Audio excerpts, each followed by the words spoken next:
सुरुवात करावी.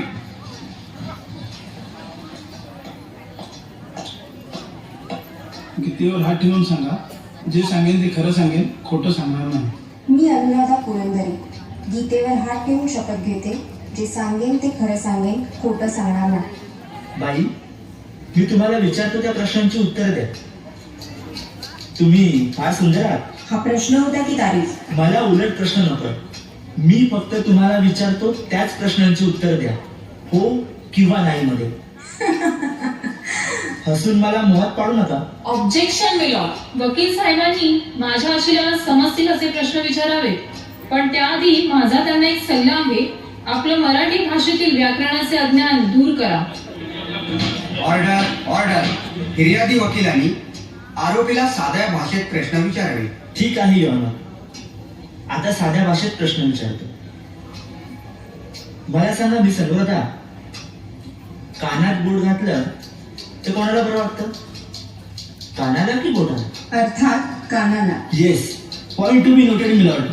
मला हेच म्हणायचं होतं की मिस अनुराधा यांना पुरुषांची चटक लागली होती आणि पैशांसाठी त्या वेश्या व्यवसाय करत होत्या. नाही, हे खोटं आहे. खोट आहे? पोलिसांनी तुम्हाला रंगेहात पकडलं ते खोट आहे? मिलॉर्ड, पोलिसांना याची खबर लागताच शेडजींच्या सहाय्याने त्यांनी छापा टाकून मार्क नोटा यांच्याकडून हस्तगत केल्या आणि हे पुरावे कोर्टासमोर सादर केलेले आहेतच. खरं तर मिलॉर्ड, मिस अनुराधा पुरुषांना आपल्या मोहजाळ्यात ओढत होत्या आणि हे सगळं ते आपल्या राहत्या घरात करत होत्या. यावरून असे सिद्ध होते की अभिनेत्री मिस अनुराधा वेश्या व्यवसाय करत होत्या. नाही, हे खोटं आहे. मी असं काहीही केलेलं नाही. कुमार आणि शेठजी यांच्या मनासारखं वागले नाही, म्हणून या दोघांनी मिळून माझ्या विरोधात षडयंत्र रचलंय. मी निर्दोष आहे. खरंच मी निर्दोष आहे. मी निर्दोष आहे. मिलॉर्ड, मला काही साक्षीदार कोर्टासमोर सादर करायचे आहे. त्यासाठी कोर्टाची परवानगी असावी. कोर्ट साक्षीदार सादर करायला परवानगी देत आहे. मी पूर्वीचे मूकपटातील स्टार दाजी यांना साक्षीदाराच्या पिंजऱ्यात येण्याची विनंती करते.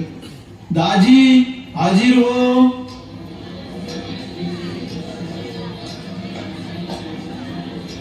गीतेवर हात ठेवून सांगा, जे सांगेन ते खरं सांगेन, खोटं सांगणार नाही.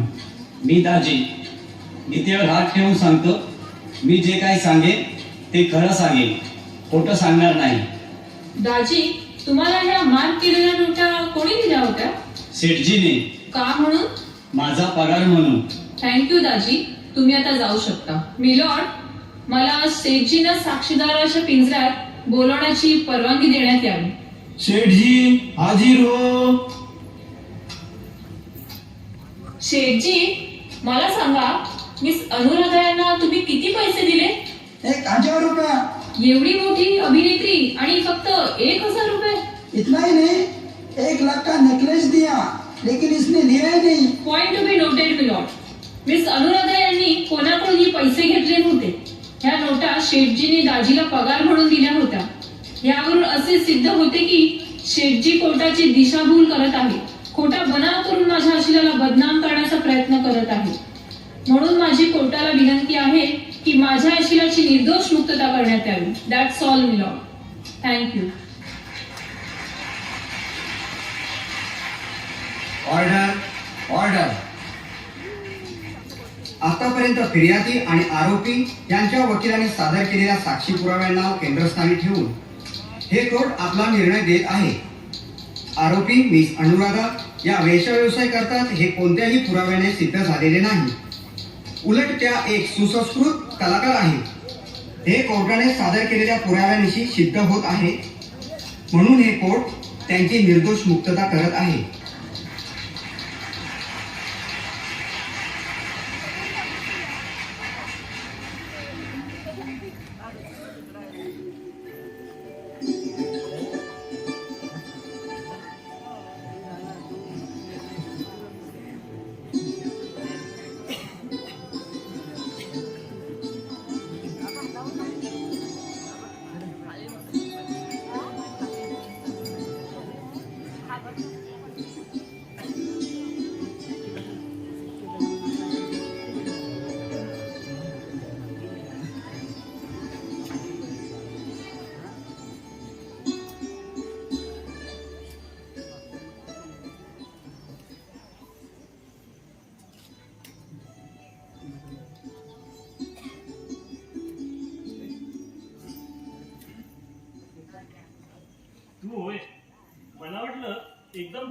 सडा कुठून पडला अंगावर? प्रोफेसर साहेब ही प्राजक्ताची फुलं नाही आहेत, बकुळीची फुलं आहेत. प्राजक्ताची फुलं लवकर सुकतात, बकुळीची लवकर सुकत नाही. ही सुकली तरी गंध जात नाही त्यांचा.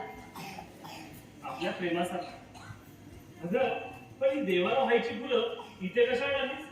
देवालाच नाही येत नाही, नाहीतरी पती हा परमेश्वरच असतो. छे छे, देव होण्यात फार मोठा तोटा असतो. तो कुठला? अगं समोर नैवेद्यानं भरलेला ताट असूनही त्याला हात लावता येत नाही. चल, फुलांचा असा सुगंध घ्यायचा नसतो ते. अगं फुलाचं खरं सार्थक असतं त्याचा गंध लुटण्यात, लांबून बघण्यात नाही.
मलाच माझ्या सुखाची भीती वाटू लागली. केव्हापासून? ताई या घरात पुन्हा आल्यापासून. अगं मग तिचा काय संबंध आपल्या सुखात? का? हे सुख तिचंच होतं, मला न मागता मिळालंय. न मागता मिळतं ते खरंच आहे, आणि मागितल्यानंतर मिळते ती भिक्षा. नाही पण तुमचं तिचं प्रेम होतं पूर्वी. पान मिटलं नातं तुटलं. तुला संशय येते माझ्या प्रेमाचा? नाही. बरं, मला कॉलेजला जायला उशीर होत आहे, मी तयार आहे.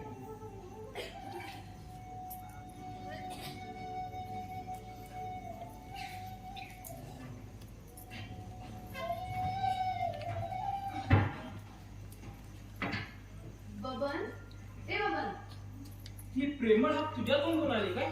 छे छे छे छे छे. शशिकलाच्या तोंडून मीना कुमारीचा साऊंड कसा काय आला? सध्या पुढे करा. मी काय म्हणते, ताई किती दिवस राहणार आहे अजून या घरात? ते ताईला जाऊन विचार. मी कशाला विचारू, माझं थोडीच घर आहे. अगदी बरोबर. ताई किती दिवस या घरात राहणार याचा विचार माईनी काका करतील. ते कसला विचार करतील? त्यांची लाडकी लेकटी घर सोडून सिनेमात पळून गेली, कोर्ट कचेऱ्या झाल्या, घराण्याची छितू झाली तरी तिला परत घरी घेऊन आले. मग काय तिला वाऱ्यावर सोडायची होती की त्या नालायक लोकांच्या तावडीत द्यायची होती? तू तिचीच बाजू घेणार. दोघंही एकाच माळेचे मणी. कुठे कुठे जायला सोय नाही. देवळात गेले तरी तिथेही हाच विषय. तुमची मुलगी खरोखरच तसला व्यवसाय करीत होती का? मग सांगायचं होतं ना नव्हती म्हणून. हे तू सांगतोस, पण लोकांच्या तोंडावर कोणी हात ठेवायचा? लोकांच्या तोंडावर कशाला, आपल्या कानावर ठेवायचं ना. बोलायला सोपं आहे, पण वर्तमानपत्रात रकाने भरून येत होतं केसचं वर्णन. पण ताई सुटली ना निर्दोष म्हणून. पण डाग लागायचा तो लागलाच ना. माई जाऊ दे ना हा विषय. मला बाजारात जायचंय. चहा दे, उशीर होतोय. चल ताई. राणी सरकार उठल्या का? राणी सरकार तुझ्या लाडक्या ताई. त्यांना म्हणावं इतका वेळ हंतरुणात लोळायला हा काय सिनेमा नाही. हे घर आहे आणि कुली माणसं राहतात इथे. इथे प्रत्येक गोष्ट वेळच्या वेळे व्हायला हवी. आणि त्यांना सांगा पुन्हा पुन्हा चहा करायला मी काही स्वयंपाकी माई नाहीये या घरची. ठीक आहे. इथे राहायचं तर नीट राहा म्हणावं. येईले अनंत तैसेची राहावे. हे आले तुझ्या ताईचे कैवारी. मी काय बोललो तरी का? तुम्ही न बोलून शहाणे हो. वाचतं त्याचं तोंड दिसतं. हो, पण असं सकाळ सकाळ बिघडायला काय झालं? ते विचारा तुमच्या लाडक्या लेकीला. अजून झोपू नये. एवढंच ना. म्हटलं काय केलं कुणास ठाऊक. काय करायचं ठेवलंय बाकी. आपल्या सगळ्यांच्या तोंडात शेण घातलं. अहो तेच उगाळून काय उपयोग? सांभाळून घ्यायला हवं तिला आपण. जखमी होऊन आलेल्या पाखराला सांभाळून घ्यायचं की असं सारखं बसायचं? सांगितलं कोणी होतं घर सोडून जायला? अडवायला हवं होतं तिला. त्याच वेळी कोंडून ठेवायला हवं होतं कार्टीला. म्हणजे अब्रूचे असे झुलवणे तरी झाले नसते. अरे चुकलं असेल पोरीचं. पण तू समजतेस, हे जग समजतं असं तिच्या हातून काही घडलेलं नाही. तुम्ही नाहीच समाधानात. त्या दिवशी माझ्या पायावर हात ठेवून तिला सांगितलं. कोर्टात गीतेवर हात ठेवून दिलेल्या साक्षीपेक्षा ती साक्ष खरी वाटली मला.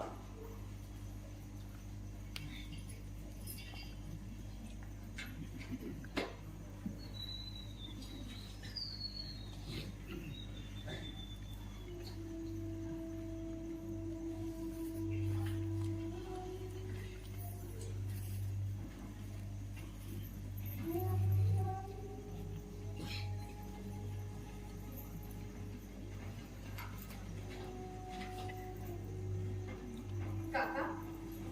हॅलो बेटा, आता उठलीस? हो, तुम्ही आलात फिरून? हो आता. पण तुला एक सांगू का? काय काका? उद्यापासून ना सकाळी जरा लवकर उठत. उशिरा उठलेलं तुझ्या आईला आवडत नाही. हो, बबनही मला तेच सांगत होता. पण मी तरी काय करू काका? रात्र रात्र झोप लागत नाही. ती झोप लागली की स्वप्न पडतात ती कोर्टाची. माझ्याकडे बघून कुत्सितपणे हसणाऱ्या लोकांची. रात्रीचा अंधार खायला येतो मला. खाण्यासारखं दुसरं औषध. लोक फार लवकर विसरतात. अगं तूही विसरून जासाल तेव्हा. अगं मी तुझ्यासाठी गुलाबाची फुलं आणली. मला काही नको. मला फक्त सांभाळून घ्या. ताई साहेब आग येणार चहा घ्यायला का इथे जाणून चहा. आणि हे असले कपडे घालायला काही सिनेमा नाही. सभ्य माणसं राहतात इथे. पाहिलं काका, या घरात मी प्रत्येकाला नकोशी झाली, फक्त तुमच्याशिवाय. असा विश्वास आहे तुझ्यावर. अगं मी समजावी तुझ्या आईला. कितीही रागवली तरी तुझी ती आईच आहे ना. अंघोळ नाही का करायची?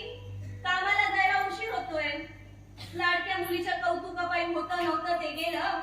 हिला नोकरी तरी राहू दे.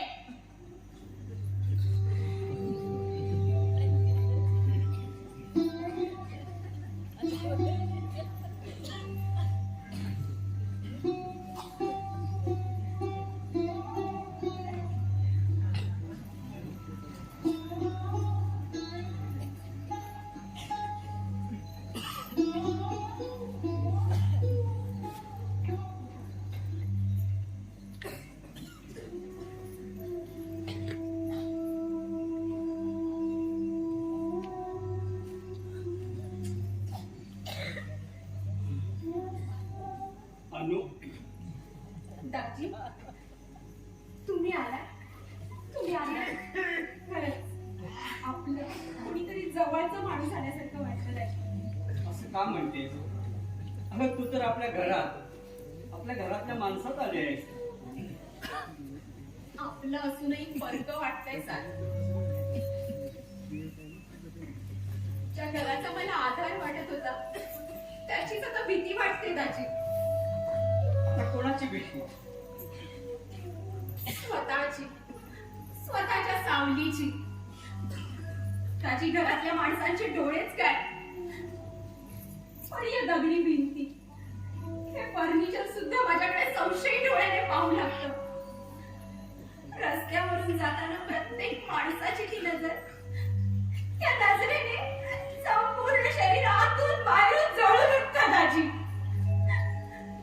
कुणी माझ्याकडे बोट दाखवत, कुणी माझ्याकडे बघून हसतात, तर कुणी चक्क नको ते प्रश्न विचारतात दाजी. अशा वेळेला पायाची चप्पल हातात घ्यावी. त्यासाठी हातात त्राण हवं ना. पंख कापलेल्या जटायूसारखी अवस्था झाली आहे माझी. म्हणूनच घरातून बाहेर पडणं बंद केलंय. या 4 भिंतीत स्वतःला कोंडून घेतलंय मी दाजी. स्वतःचं मन पवित्र असलं तर लोकांना काय द्यायचं? लोकात मिसळायचं तर लोकांना भ्यायलाच हवं. जे वाचतात, ऐकतात तेच खरं मानतात लोक. आणि माझ्याबद्दल काय ऐकायचं आणि वाचायचं शिल्लक राहिलंय दाजी. या केसनं पुरतं उठवलंय मला दाजी आयुष्यातून. लोकांनी उठवलेलं वादळ शांत होईपर्यंत आपल्याला शांत राहायला हवं ना. शांत कशी शांत राहू दाजी? असं वाटतं जावं त्या नरकात पुन्हा. बदला घ्यावा त्या एकेका पुरुषाचा, त्यांना त्यांच्या संसारातून उठवून उरता लुटून रस्त्यावर आणावं. आपला रस्ता चुकला म्हणून इतरांना रस्त्यावर आणायचं. प्रत्यक्ष पाप कोणी पाहिला नाही, हा एक समज आहे. कधी कधी गैरसमज असतो. असा विचार करायचा नाही मला. दुसऱ्याला अपशकुन करण्यासाठी स्वतःचं नाक कापायचं. अगं वेडे, दुःख, अपमान, परिस्थिती ही कोणालाही चुकली नाही. मी नाही उभा अजून. मला काय माझी दुःख नसती? माझ्या पायाजवळ ज्यांची उभी राहण्याची लायकी नाही असे लोक जेव्हा मला त्यांचे पाय दाबायला सांगतात, विस्कीच्या ग्लास मध्ये सोडावं त्याला सांगतात, एस्प्रे घेऊन समोर उभा करतात, त्यावेळेला सिगरेट पेक्षाही जास्त जळतो माझा जीव. पण हे पराभवाचं दुःख पचवलंच की नाही मी. फक्त कौतुकाचे, प्रशंसेचे बोल ऐकून घेण्याचे सवय झालेले हे कान शिव्या मानाने ऐकून घेतातच ना. डोळ्यातले अश्रू आत्म्या द्वैताना मागील स्वप्नांचे अवशेष पाहण्याचा प्रयत्न करतोच ना. बेबी, हे जीवनच असं आहे. कालचे क्षण आठवत आज जगायचं असतं येणाऱ्या उद्यासाठी. हा उद्या कोणी पाहिला नाही आणि आजचा क्षण काही राहिला नाही. बेबी, हे जीवन सुद्धा असंच आहे. जगण्यासाठी मरावं लागतं, मरण्यासाठी जगावं लागतं, जिंकण्यासाठी हरावं लागतं, हरण्यासाठी जिंकावं लागतं, रडण्यासाठी हसावं लागतं, हसण्यासाठी रडावं लागतं. ह्या चक्रव्यूहातून कोणाचीही सुटका नाही. वरून आदेश आल्याशिवाय या हुकमाची वाट पाहतोय आम्ही. पूजा संपली तरी उत्तर पूजेची घंटा कशी होत नाही अजून. पटू दाजी आल्याबरोबर विचारायचं राहूनच गेलं. तुम्ही केव्हा आलात? 8 रोज झाले. काही शूटिंग होतं?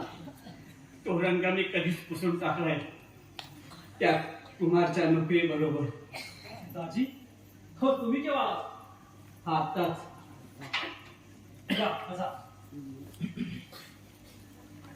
अनु, दाजीसाठी चहा घेऊन. नको, थोडं पाणी घेऊन ये.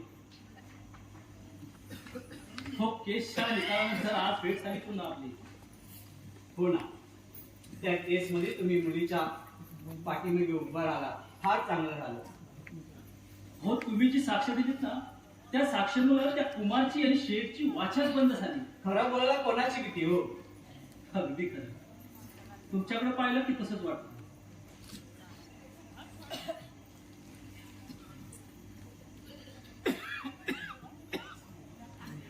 हो, मी सांगू काकासाहेब, बोला. त्या केस मध्ये तुम्ही तुमच्या मुलीच्या पाठी उभा राहिला आणि माझी साक्ष फक्त नुसती साक्ष उपरी पडली नाही तर या मुलीची पुण्य आहे, तिचं चारित्र्य. कोर्टात आरोपाच्या पिंजऱ्यात उभी होती, पण एकदम काट मानेनं आणि निष्पाप चेहऱ्यानं, आणि त्याच्यातूनच तो मॅजेस्टिक निघाला, अगदी तुमच्यासारखा. कोणाच्या रूपाने परमेश्वर कधी कोणाच्या पाठी उभा राहील सांगता येत नाही. हो, मी मुलीला फक्त जन्म दिला, पण तुम्ही पुनर्जन्म दिला. हा, मग बेबीच्या लग्नात मोठी पंचायत होणार. हा? हो, तिच्या कन्यादानाची. हो, बोलण्याच्या नादात ऑफिसचा टाइम झाला. चला, तुम्हाला बाहेर सोडतो. हो, चला.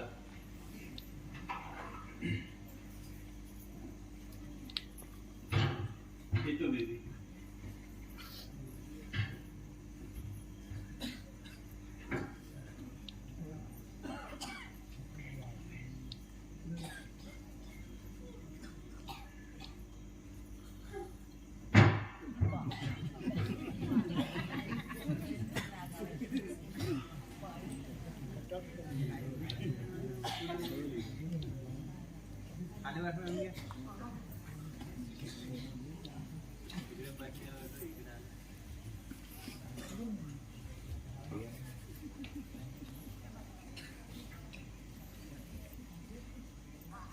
हॅलो, अविनाश, नाव लक्षात आहे म्हणाय.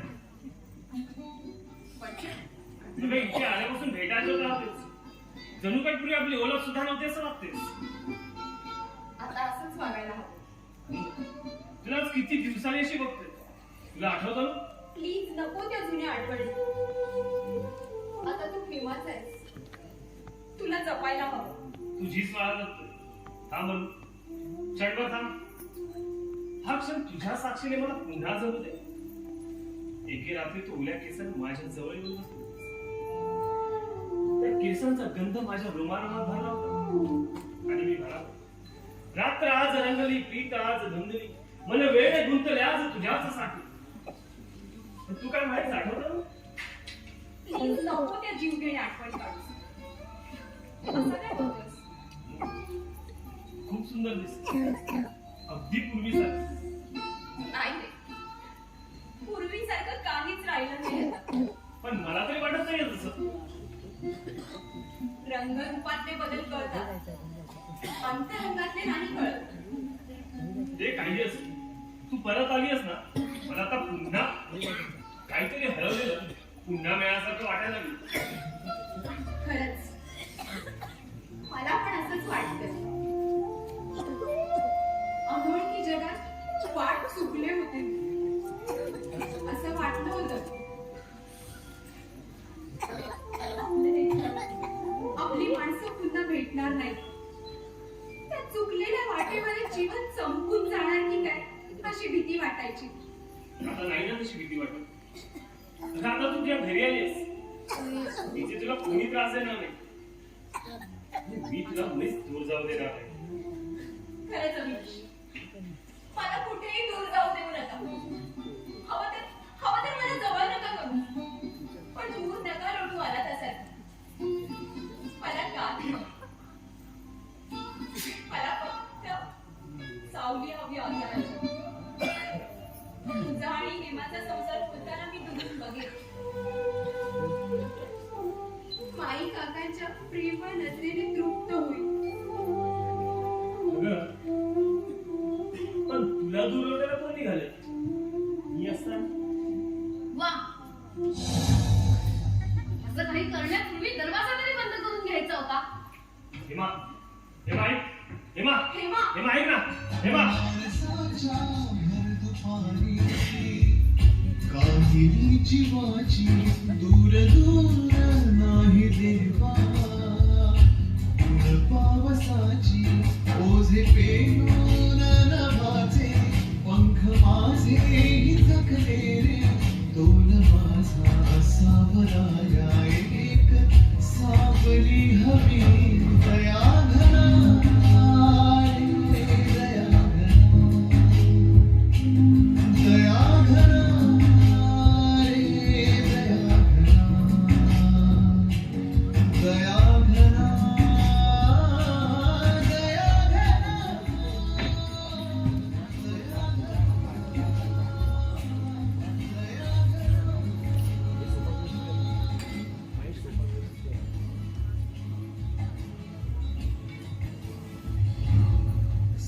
आहे हाताशी तरी तेरी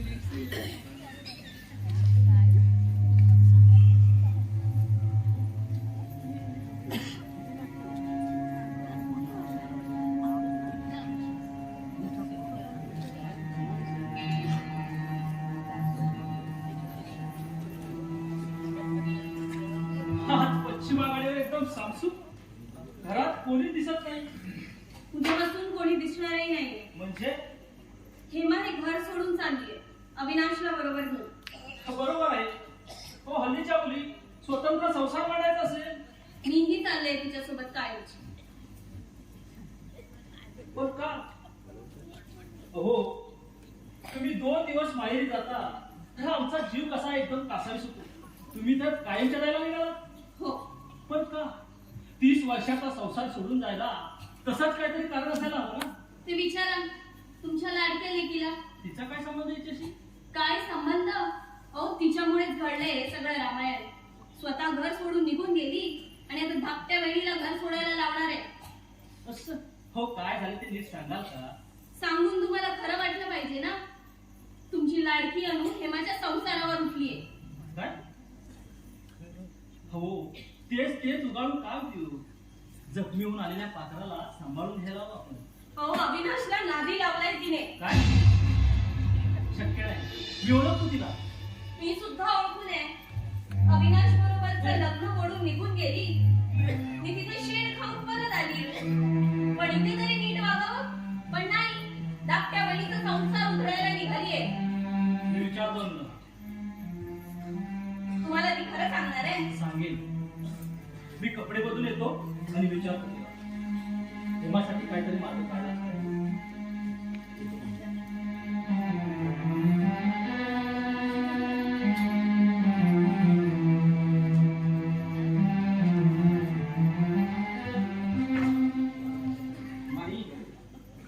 वर काय करत होतास? काही नाही ग, सहज ताईशी बोलत होतो. खोटं बोलतोस? कशाला गेला होतास तिच्या खोलीत? माझ्यात चुगल्या करायला ना? नाही ग माही. पळकुटा मेला. आई, मेलीला कशाला मारतेस? नुसतं आपलं पळकुट्या म्हणून हिरवायचं. तुझा सल्ला नाही विचारला मी. मला समजतं कोणाशी कसं बोलावं आणि कसं वागावं ते. स्वतःचं वागणं बघावं आधी माणसाने. काय गैर वागले ग मी माई? छे छे छे छे, अगदी चांगली आहेस ग, धुतल्या तांदळासारखी.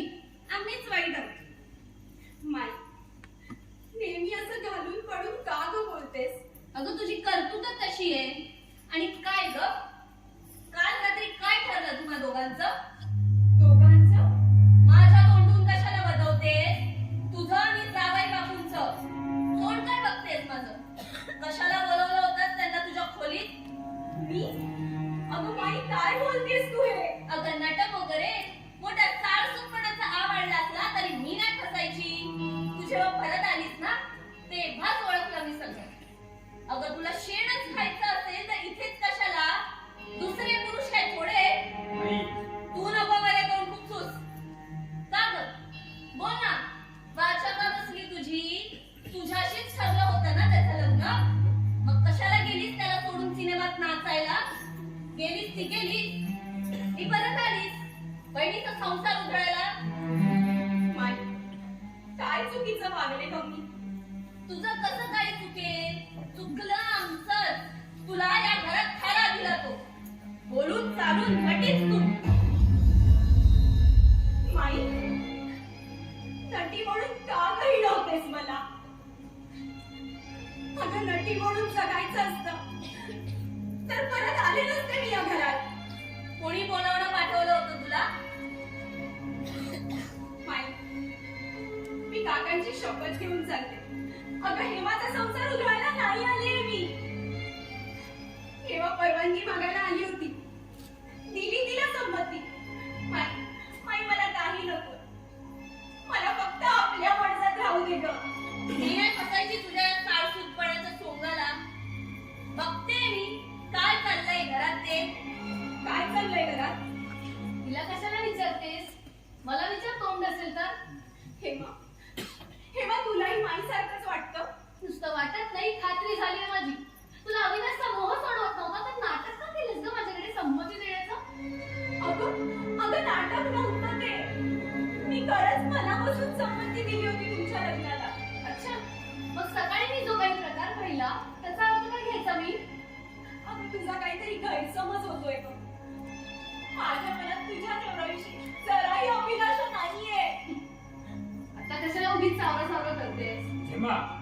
आई तुम्ही उगीच ताईवर संशय घेऊन अन्याय करत आहात. उंदराला मांजराची साक्ष. एक दिवस नाही राहून आला लागला तिथे गोडवे गायला. शेवटी दोघं एकाच माळेचे मणी. हो तुम्ही थोडं आवर्त घ्या का? आला लेकीची बाजू घ्यायला. बाजू समजून घ्यायला. आमच्यावर जबाबदारी संपवल्यावर तुमच्यामध्ये बोलण्यानं आमची कुचंबना होती. तुमची कुचंबना तुमच्यामुळे कळतंय हे सगळं. आणि आता तुम्हीच करा. चल गय मा. बाबा तुम्ही बाहेर जा. मलाही काही सांगायचं आहे. हे नंतर बोलू आपण. मला ताईशी बोलायचं आहे, फक्त ताईशी. बरं ठीक आहे. बेटी हा ज्याबद्दल मी बोलणार आहे ते आहे एका वादळाची पूर्वसूचना. पण तू शांतपणे आहे असं कसं म्हणू मी? पण निदान ऐकण्यापुरती तरी शांत राहा. या वादळाची कल्पना आहे मला काका. आणि तरी तू शांत आहेस. मला दिसतंय, कळतंय तू मन मारून इथं वावरतेस. हेमासाठी काहीतरी मार्ग काढलाच पाहिजे. हेमाचा संसार उधळावा असं नाही ना तुला वाटत? काका सख्या बहिणीच्या संसारावर निखारे कसे ठेवीन मी? हे बोलावलं तरी कसं तुम्हाला काका? लाचारी सर्व बोलायला लागते. पण हे बोलताना काय यातना पडतात या म्हाताऱ्या कंसाला ठाऊक. पण आज बोललाच पाहिजे. आज नाही बोललो तर पुन्हा केव्हा मला बोलता येणार नाही. काका काका तुम्ही बोला. मी काही ऐकायला तयार आहे काका. हे घर सोडून जाताना तू परवा नाही केलीस की आपल्या जाण्याने या घराचं काय होईल? एक वादळ उठवून तू निघून गेलीस आणि एक वादळ उठवून या घरात आलीस. वाटतं हे तुझ्याशी बोलण्यापेक्षा मरण परवडलं. मरण परवडलं. काका काका असं बोलू नको. हवं तर मला मारा, माझ्यावर रागवा, मला घरातून बाहेर जायला सांगा. पण मरणाची भाषा करू नका हो काका. खरं सांगू कधी कधी मला वाटतं आपण मरणाला मिठी मारावी. आपण त्याच्यावर मांडीवर डोकं ठेवावं. पण मरायचा धीरच होत नाही हो काका. मरायचाही धीर होत नाही आणि जगायचाही धीर होत नाही आणि तुला सांगायचाही धीर होत नाही. नाही काका असं करू नका. सगळं सांगा. मला अंधारात ठेवू नका काका. हेमाच्या संसारात मातीत तू काढवतेस अशी समज मायलेकीची झाली. हेमा कालपासून नीट शेवतही नाही. वेगळं राहण्याची भाषा करते. अविनाश बरोबर फुसफुस सांगणार आणि आईचं वागणं तर तू बघतेच आहे. हेमाचा संसार तू उधळतेस असा साऱ्यांचा समज होणार. म्हणून हे घर सोडून केलं पाहिजे पोरी तुला. हे घर सोडून केलं पाहिजे. काका मी या घरातून जाऊ नये म्हणून कर्जावही करणार होतात ना तुम्ही. आणि आज मला एकटीला त्या नरकात पुन्हा जायला सांगताय काका. वाईट कठोर बोललो का घरी? पण मी तरी काय करतो? तू सारं समजून घे. मी अगतिक आहे. कोसळणारी परिस्थिती सावरण्याची ताकद या दुबळ्या हातात नाही. म्हणून माफ कर बेटा, मला माफ कर. काका माफ कोणी कोणाला करावं. आयुष्यातील शेवटच्या अंकाला सुरुवात झाली. पहिल्या 2 घंटा झाल्या. आता वाट पाहायची ती 3ऱ्या घंटेची.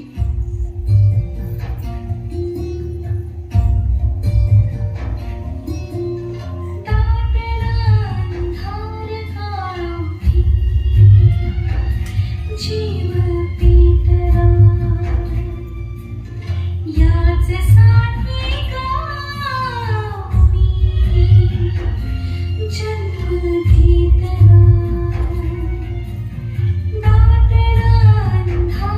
काळोखी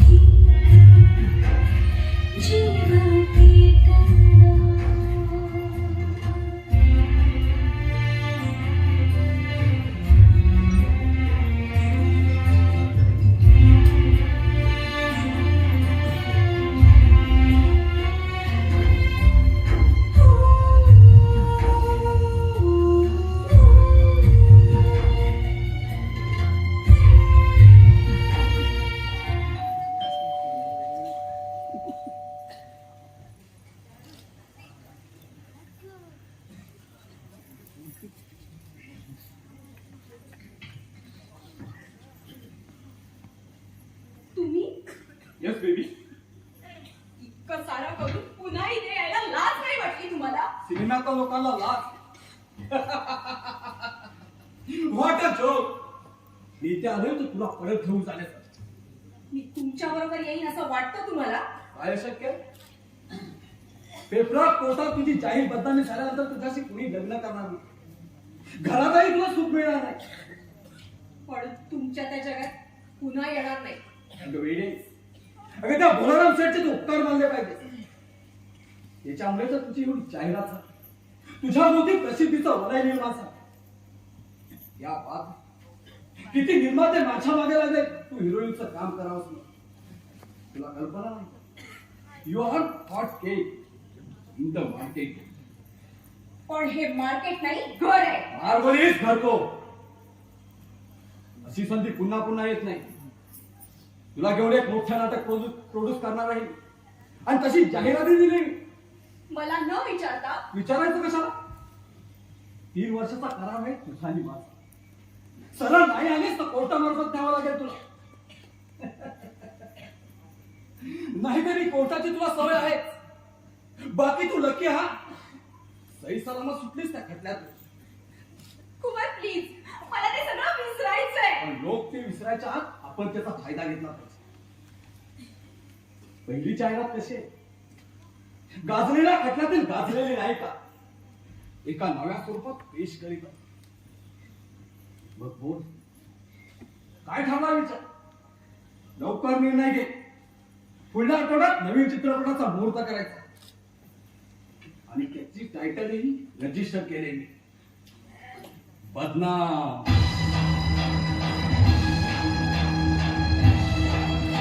तुला गेलं पाहिजे बेटा, गेलं पाहिजे. मी अगदीच आहे बेटा, मला माफ कर. तुला गेलं पाहिजे, तुला गेलं पाहिजे, तुला गेलं पाहिजे, तुला गेलं पाहिजे, तुला गेलं पाहिजे. मला खात्री आहे तू येणार. मागल्या वेळी देखील आली होती हे सगळं सोडून. यावेळी मी वाट पाहतो त्याच हॉटेला, त्याच रूममध्ये. दाजी, दाजी, दाजी तुम्ही इथे काय करता? हे विचारणारा तू कोण? मी नोकर नाही तुझा. दाजी,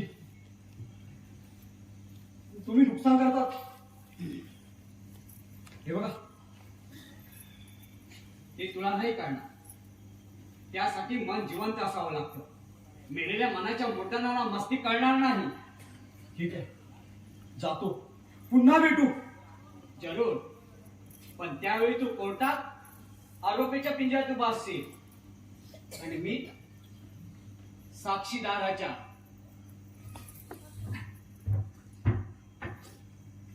बेबी, दाजी, तू पुन्हा जायला निघास नाळ्या खळकट माणसाबरोबर?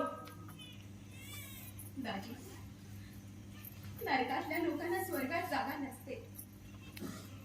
त्यांना नरकातच जावं लागतं.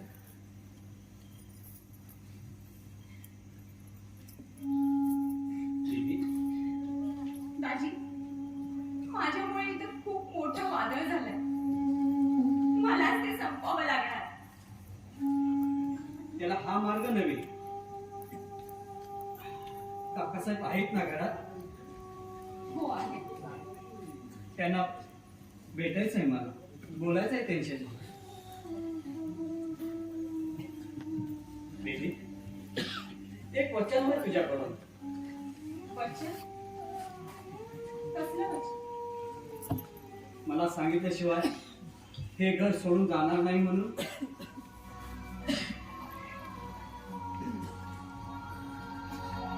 दाजी, दिलं वचन. मी हे घर सोडून जाणार नाही.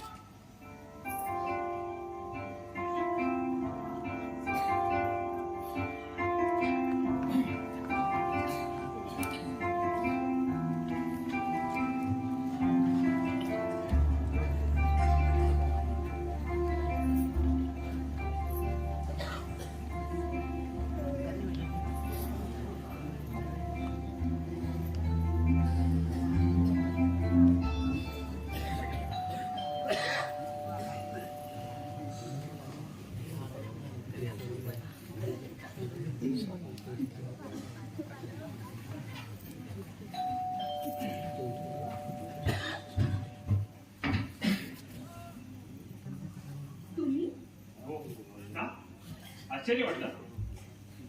तुम्ही इथे मध्येच कसे? मुद्दामच आलो. मुद्दा? हो, तुला एकटी गाठण्यासाठी. मला ठाऊक होतं यावेळी घरी कोणी नसणार.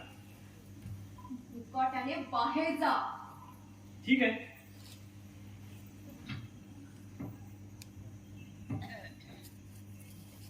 अविनाश, काय चाललंय हे? मुकाट्याने दरवाजा उघडा. तू माझ्या धाकट्या बहिणीचा नवरा आहेस. म्हणून काय झालं? मेहुणी म्हणजे अर्धी बायकोच असते. नाहीतर तू माझी बायकोच होणार होतीस.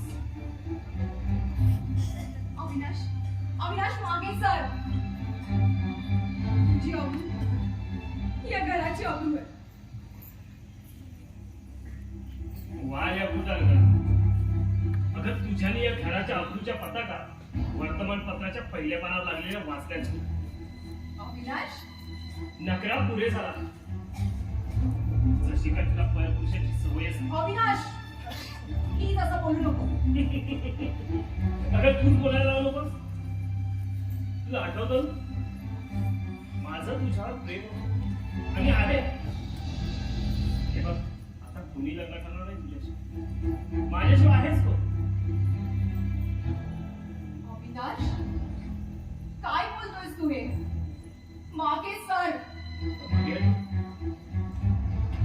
तुला काय वाटलं मी हेमाशी लग्न केलं ते तिच्या प्रेम आहे म्हणून? मी लग्न केलं फक्त तुझ्यासाठी. अविनाश, एवढा तरी परत येशील ना? अविनाश, हात सोड. नाही सोडत. अविनाश, हात सोड. ताई दारू बंद. अनुराधा, लाज नाही वाटत तुला अशी अपेक्षा माझ्याबद्दल करायला? अविनाश, अविनाश संपला. ज्या क्षणी तुझ्या हेमाचा तुझ्या बहिणीचा नवरा झाला ना त्या क्षणी नाही आहे नव्हता. तू माझ्या बायकोची बहीण आहेस हे पाप मी करणार नाही. अविनाश, हे तू बोलतोयस? हो हो, मीच बोलतोय. पूर्वीचं सारं विसरून जा. माझ्याविषयीची अभिलाषा सोड. मी हेमाचा विश्वासघात करू शकत नाही. जा जा, मुकडे दारू काढ.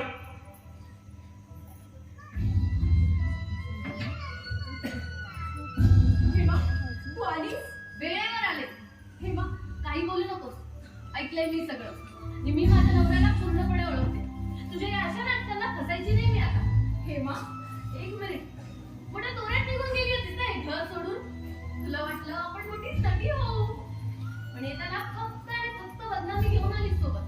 आणि आता स्वतःच्या दुःखाचं फसवणुकीचं भांडवल करून अविनाशला आपल्या जाळ्यात ओढण्याचा प्रयत्न करतेस. तर तूच ऐकलंच म्हणू बरं, नाही तर मलाच बदनाम केलंच नाही इथं. तेच हवं होतं हिला. स्वतःचं लग्न झालं नाही म्हणून बहिणीच्या सुखावर उठली आहे ही. इज्जतचा दिवस ठरला बाई. तुझ्या पहिल्या मंगळागौरीचा. अख्खा गाव जागवणार आहे मी त्याला. कशाला?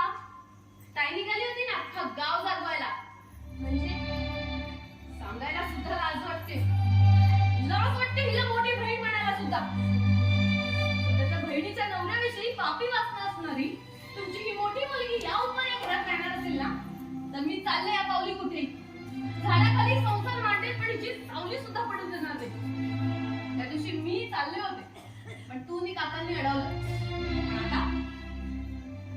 आता पाणी डोक्यावरून गेले. आता मला आणि अविनाशला या घरात राहणं शक्य नाही. अगं पण झालं तरी काय? हेमा, हेमा.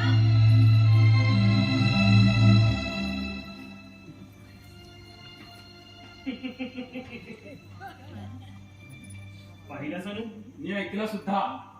अविनाश, तुम्ही सिनेमात का काम करत नाही? प्राणची जागा नक्की भरून काढा. मी काय ऍक्टिंग करता? ला जबाब. सारा ऐकलंय मी ताई. वरच होतो. माणूस इतका हलकट बनू शकतो ना, हे आज कळलं मला. वा, म्हणजे दोघांनी मिळून मला बदनाम करायचा घाट घातलेला दिसतोय. एक नटी मी दुसरा घर सोडून पळालेला तुझा बेकार भाऊ. तुमच्यापेक्षा कमी. मग का नाही आलास माई समोर आणि हेमा समोर खरं काय ते सांगायला? मला पाहायचं होतं. पाठीला पाठ लावून आलेली बहीण आणि जन्म देणारी आई कुणावर विश्वास ठेवतात ते. मग आला ना अनुभव? नुसता अनुभव आला नाही, तिटकारा आलाय तुमच्या सर्वांचा या घराचा. मग राम कशा तशा घरात? तो प्रश्न माझा आहे. हे घर माझं आहे. आमच्या अन्नावर वाढलेल्या एका माजुरड्यानं या घरात न राहिलेल्या बरं का? कारण आता जास्त बोलायचा प्रयत्न केला तर पुन्हा बोलणं अशक्य होईल म्हणून.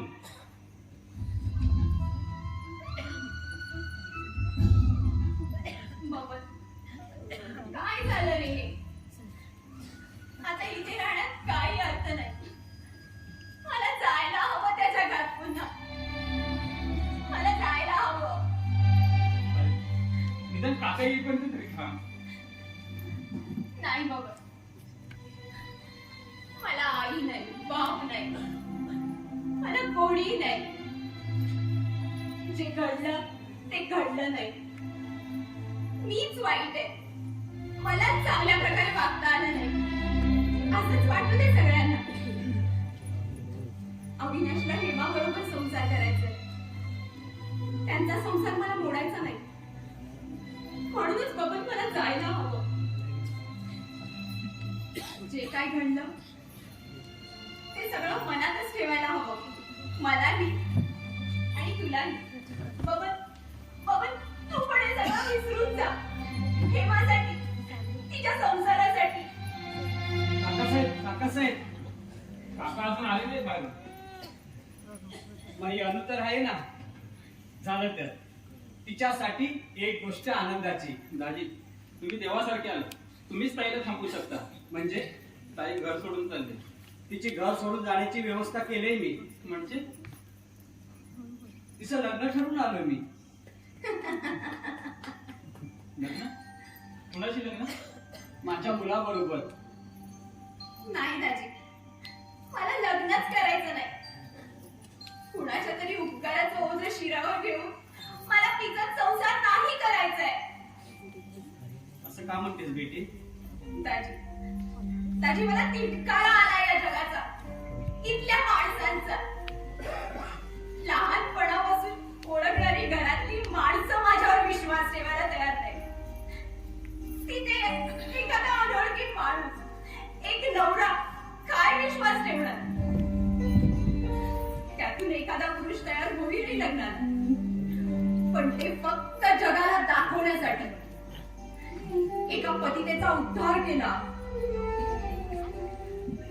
दाजी, मी कितीही जीव तोडून संसार केला ना,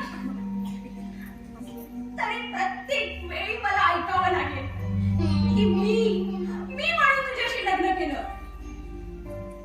नाहीतर एक वेश्या व्यवसाय करण्याच्या आरोपाखाली पकडलेल्या गेल्या मुलीशी कोण लग्न करील?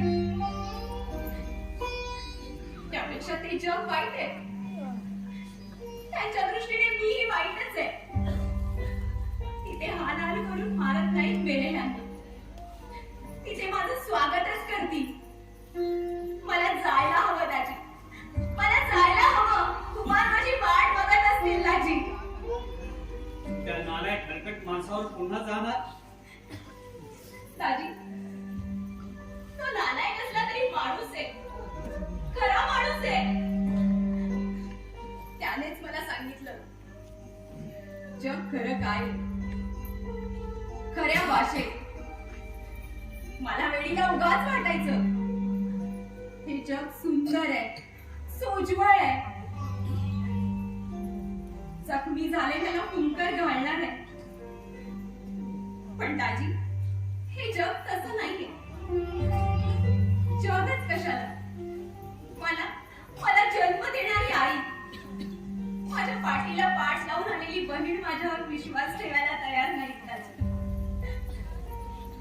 ज्याच्यावर जीवाभावे प्रेम केलं, तो एकेकाचा प्रियकर मला समजू शकला नाही. त्यालाही मी वाटले एक उपभोगाची वस्तू. त्याची काकांनाही वाटतं मी या घरात राहू दे.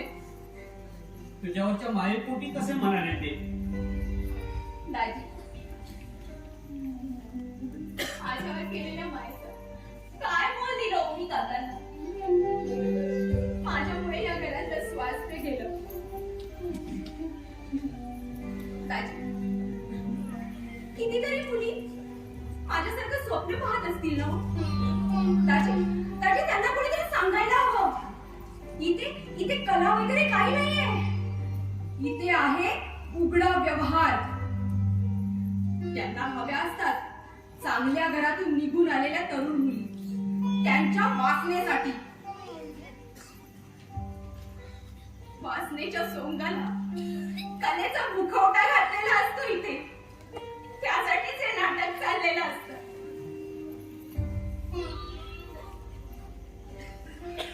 पण तुला हे पटलं तरी तू तिथे जायला निघालीस पुन्हा? होय दाजी.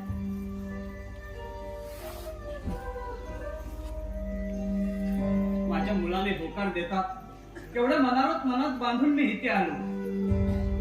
माझी मुलगी म्हणून येण्याचं भाग्य नाही माझ्या नशिबी, पण सून म्हणून घरी येशील असं वाटत होतं. पण तोही एक आभास ठरला. दाजी, आजवर तुम्ही पोटच्या पोरीसारखं प्रेम केलं. पाठीशी गंभीरपणे उभे राहिले. आता एकच मागणं मागते. काय बेटी? या घरातून जाताना मला अडवू नका. माझी शपथ आहे तुम्हाला. कसली शपथ करतेस पुरी?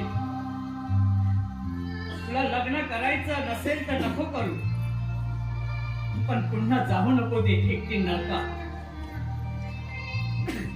नरकात जाताना सोबतीची गरज नसते दाजी.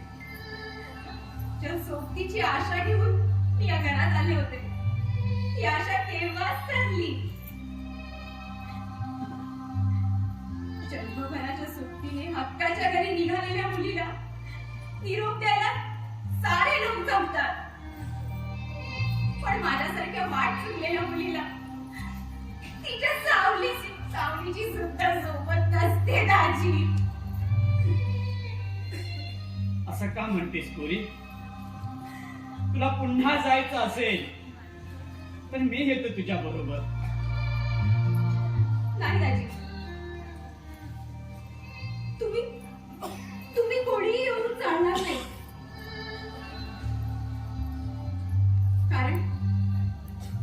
कारण जे जीवन मी जगणार आहे ते तुम्हाला नाही बघवणार दाजी. मी घरंदाज आहे, चांगल्या घरातली आहे हे विसरणार आहे मी दाजी. खूप मोठी होणार आहे मी, खूप मोठी होणार आहे. त्या मोठेपणाची किंमत देऊन मग काय कमी असेल? गाड्या, बंगले, वैभव. पावल्या वेळात प्रेमाचं नाटक करायला एखादा निर्माता, एखादा दिग्दर्शक, नंतर मग पाळलेलं कुत्र. प्रत्येक वर्तमानपत्रात फोटो येतील माझे निरनिराळ्या पोज मध्ये. पण तुम्हाला नाही बघवणार ते. पण नट्यांच्या सौंदर्यावर आणि तारुण्यावर मरणारे वाचक मिटक्या मारत ते बघतील, प्रेम करून घरात लावतील. अनु तू म्हणतेस हे? होय दाजी, तुमची अनु केव्हाच मेली. जेव्हा ती कोर्टात आरोपीच्या पिंजऱ्यात उभी होती तेव्हाच.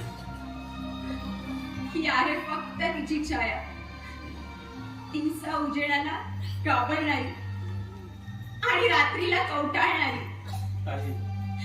अरे अरे तू कशाला वाईट वाटून घेतोस?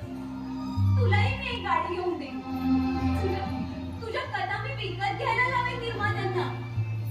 दाजी तुम्हाला ही पिक्चरसाठी फायनान्सर देईन मी. अनु काय समजतेस तू मला? एक लाचार निर्माता की अपंग कलाकार वाईट मार्गाने मिळवून दिलेला पैसा घेण्यापेक्षा मरण पत्करेल मी. रागावलात तुम्ही? खूप बरं वाटलं. तिथे माझ्यावर रागवायला कोणी नसणार, चुकले तर सांगायला कोणी नसणार. दाजी खरंच मी परत यायला नको हवं होतं, पण मी परत आले. स्वप्न बघत होते डोळ्यात या घराबद्दल. मनात जपत होते, पण ती सारी स्वप्न भरून पडली. राजी, काका म्हणतात तेच खरं. एकदा तवा सोडून गेलेल्या पाखराला पुन्हा येऊ देत नाही दुसरी पाखरं. आणि ते पाखरू परत आलंच तर टोचून टोचून गायाळ करतात.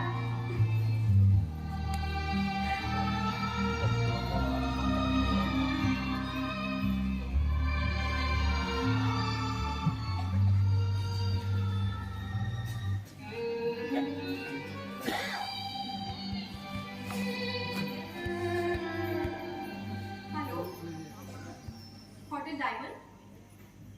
Connect me to Mr. Kumar. Yes. Yes. Hello, Mr. Kumar. मी अनुराधा बोलते. तुमच्या भाषेत बेन. मी तुमच्या बरोबर यायला तयार आहे. तुम्ही येताना इथूनच या. मी तयार राहते. बाय.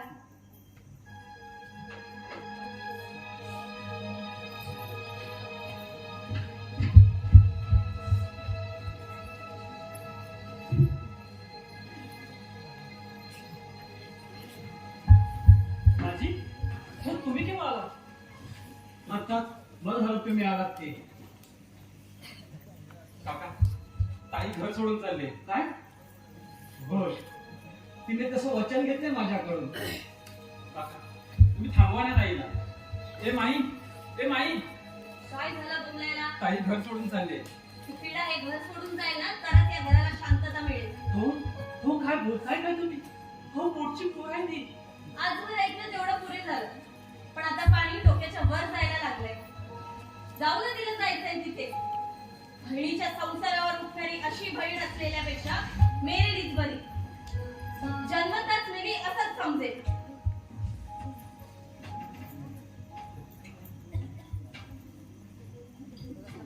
अनु, काका, मी हे घर सोडून चालली. मला अडवू नका. तुम्हाला शपथ आहे माझी. अनु, माई म्हणते तेच खरं. तुमची अनु जन्मताच मेली. दूर दूर राहिली आज माझी सावली. अनु,